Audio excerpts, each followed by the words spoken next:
Good afternoon, good morning, whatever time of day it is for you. For me, it's 4:44 in the afternoon on Thursday, and this video will be for tomorrow, Friday, the 12th of July. And the title that I've selected for today is Getting Beyond Mind Control and Thinking for Ourselves.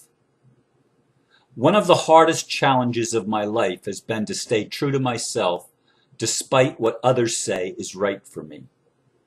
Since I was a teenager, I have been aware that whatever group I am in, I always manage to see the inconsistencies and incongruencies, which has then, till now, pissed people off.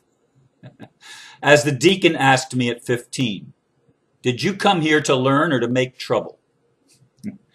I guess I came to make trouble, to push buttons, and to be an iconoclast. That's one who tears down idols. I like what Shakespeare.Polonius said in Hamlet. To thine own self be true, and it must follow, as the night the day, thou canst not then be false to any other, or to any man. End quote.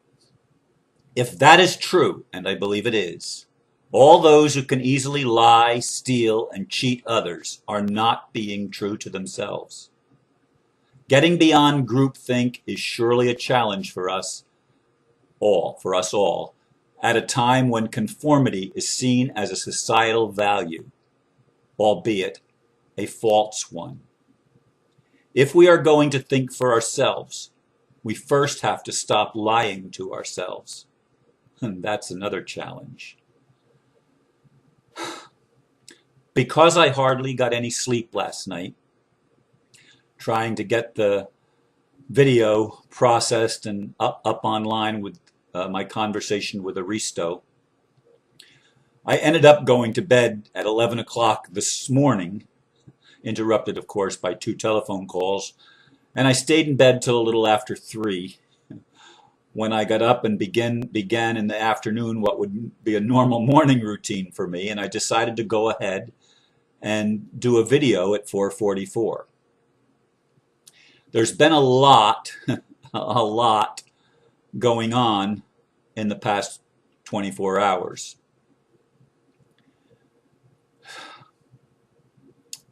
A lot of conversation, a lot of introspection, a love line here at the Mary Horgan Center last night, in which I realized that I felt my heart was more closed than I have felt it to be in a long time. At least I could feel and recognize that it was closed. Lots of people, I don't think, can get to that point. But that's okay. We're each where we are, and we're each discovering our truth so that we can think for ourselves. We do live, as I said, in a culture that has idealized conformity, thinking like everybody else thinks. And even as I said in the last video that I did, which was actually yesterday morning. So much has happened, it's hard for me to think what day it is even. But when Abraham, channeled by Esther Hicks, said, I'm going to teach you how to think and how to organize or direct your thoughts or something like that, that's the problem. That's the group think. That's what religions have always done. That's what politicians have always done. That's what the corporations do. That's what our entire education system does to us. They tell us what to think. And then we wonder why we don't know who we are, why we have no integrity, how we can build a world where lying and cheating and stealing and being totally dishonest, how that can happen so easily. It's because we haven't been true to ourselves, because we haven't even taken the time to know who we are. We've been taught from the time of our youth, from the time of infancy and young childhood into teenage years and adolescence, and all the phases of our lives, we've been told what to think. And everybody does it to everybody else. I want to make it clear, I don't know what to tell you to think for you. I'm not you. I'm having enough of a problem sometimes discovering what I think, discovering what I feel, separated, as it were, from the group consciousness. Now, I'm all in favor of group consciousness when it comes to loving everybody. I'm all in favor of that, recognizing that we're all interconnected, that there is a common web of life that we're all part of, whether we like it or not, whether we want to be or not. We are part of the web of life. That's just simply reality. And there's been a whole lot of belief systems devised through the years to explain the problem of corruption in our culture, the problem of domination, where people think that they have the right to own and dominate others. There's been a whole culture built up, not just centuries, but millenniums of this type of programming and behavior and mind control. And it is mind control, because we lose our identity in that. And the whole purpose of our becoming physical beings, becoming human beings, is to develop an ego, an identity, a purpose, and to discover what that purpose is. And that purpose really is to discover who we are. First and foremost, it is self-discovery. But a lot of people in their self-discovery go through a process of denying their self. That's the ego-bashing belief systems of it's all just an illusion, of you're a sinner, you're bad, you're bad, you're bad, you'll never get it right, you're not good enough. We've all gone through it. I've gone through it. I've wrestled with it off and on my entire life. And I'll bet you have too. We're not different in that respect. We're the same. That's one area where we're all alike. It doesn't matter if we're male or female, black or white, gay or straight. It doesn't matter if we come from the North or the South Hemisphere. It doesn't matter what nation we come from, what language we speak, what race we are. We're part of the human race. And that's common for the human race. That's common for all of us. We have to remember who we are, to discover who we are. Columbus did not discover America. It was already there, and there were at least 1 million people living on the North American and South American continents. At least 1 million, if not more. So he didn't discover it. He just discovered it as a European. But we've been told he discovered America. Yeah, right. And we don't discover something about ourselves that's new. We discover something that's been there from the beginning. That is our essence. That is our connection to all life. That is our connection to the Creator, deity, if you will. We discover that as humans, and we put it into a human context of personal identity, of egoic nature, of I am me. I am that I am, and I'm allowed to think my thoughts and feel my feelings and experience my experiences and interpret them any way that I choose. And that's true for each of us. I'm not telling you what to think. I am an iconoclast, however. An iconoclast, as I said in the blurb, is one who smashes icons or idols. The prophets in the Old Testament were iconoclasts, going into the groves and tearing down the idols that the people worshipped before because they couldn't see who they were, so they wanted a physical representation of that which was not physical.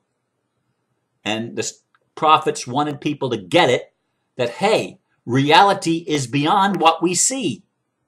And boy, if that was ever needed to be known, it's needed to be known in our generation. It's not what we see that is reality, and yet we can't say that what we see is not reality either. See, here's the paradox.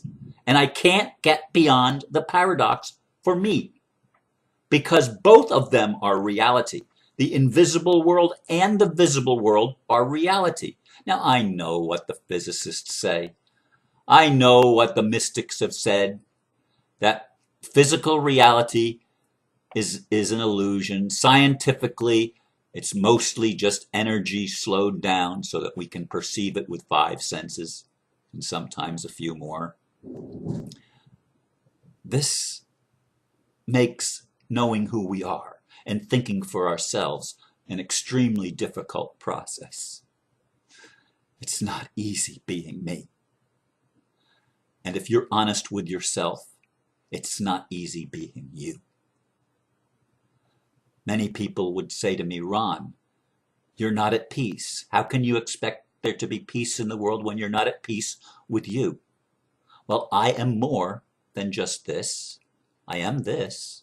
I am this physical body. And I had an experience when I was feeling really, really down, when I did the video about betrayal. I actually sat in the atrium meditating and actually praying. And I says, God, I'm just weary. I don't care if you take me. I'm ready to go. I don't want to be here anymore. The next day, or maybe it was a couple of days, I'm not sure, I woke up and my left foot was swollen. My 4 toes to the side of my big toe were turning gray. And I thought, oh shit, what's this? What's this? And I meditated on it. And diabetes and other things came through my mind as I meditated. But I realized it's fluid. It's the buildup of swelling is always the buildup of fluid. And so I took a walk on the beach. I did some body talk, first of all. And by body talk, I mean talking to my own body, telling my body how much I appreciated it, being reminded what I had said, that I didn't care to be here anymore. And I gave permission for manifestation to show up, and it was pretty fast. And I started blessing not just my foot, not just my toes, but my whole body, my organs, all of the physical parts of me, as well as the invisible parts of me. And I was blessing and loving and expressing my appreciation for faithful service. And then I went for that walk on the beach that I mentioned in the previous video.